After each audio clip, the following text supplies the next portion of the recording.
Welcome to Amazing World Channel. Former British Prime Minister Tony Blair's Research Institute has named 6 key individuals who have shaped the rapid spread of Islamist extremism both at home and abroad in the last 3 decades.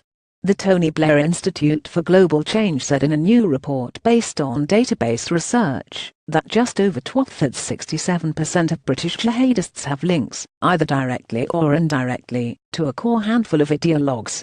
They include the hate preacher Anjan Chowdhury, who is suspected of being behind multiple attacks and is currently in prison for supporting ISIL. The others are Chowdhury's mentor, Omar Bakri Muhammad Hani al-Sibai, an Egyptian Islamist preacher who Mr. Blair tried to deport almost 20 years ago, Abdullah al-Faisal, who was deported to Jamaica in 2007, Abu Qatada, a radical cleric deported to Jordan, and Abu Hamza, who preached at the Finsbury Park Mosque and is in jail in the US. Underscore underscore underscore underscore underscore underscore underscore underscore underscore underscore underscore underscore underscore underscore underscore. Read more. Anyone from any community can be radicalized. That realization has profound policy implications. Book review in Jihad and Death. Olivia Roy tackles the makings and madness of Western Islamist radicals. Underscore underscore underscore underscore underscore underscore underscore underscore underscore underscore underscore underscore underscore underscore underscore. The research examined the biographies of 113 men from across the UK who had taken part in the jihadist movement from the 1980s to the ongoing Syrian civil war. It found that British Islamist groups serve as recruiting pools for the likes of Al-Qaeda and ISIL, with more than 3/4, 77% of the sample, having been involved with such groups before turning to jihadism. Some of the networks behind these groups continue to operate today. The report called for a much more proactive approach to combating the promotion of ideological views and the activities of those who act as terror recruiters. It urges educational establishments such as universities and colleges to create environments in which extremist ideas are challenged. The majority of Muslims in Britain and further afield are able and willing to help, the researchers said. Educational establishments should equip their students to grapple in a battle of ideas.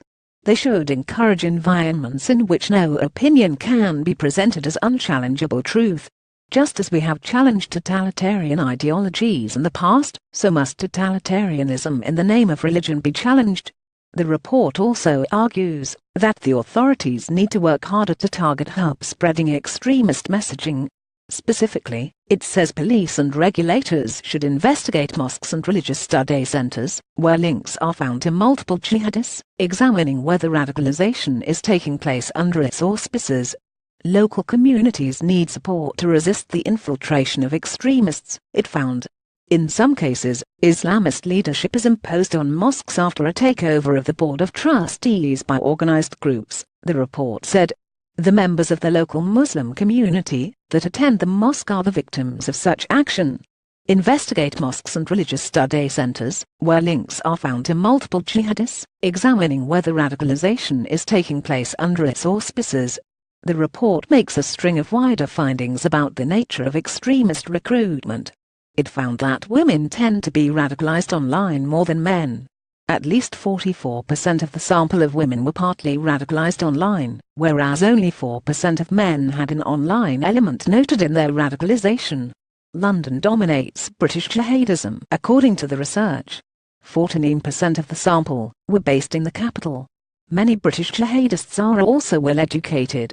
Nearly a third of those with degrees studied humanities or social science, and 4 read Islamic studies. 5 dropped out of their course before graduating. The research also indicated that UK jihadism is a family affair. 23% of our sample have siblings engaged in jihadi activity, comprising 14 families, it said. 30% in total have a family linked to jihadism.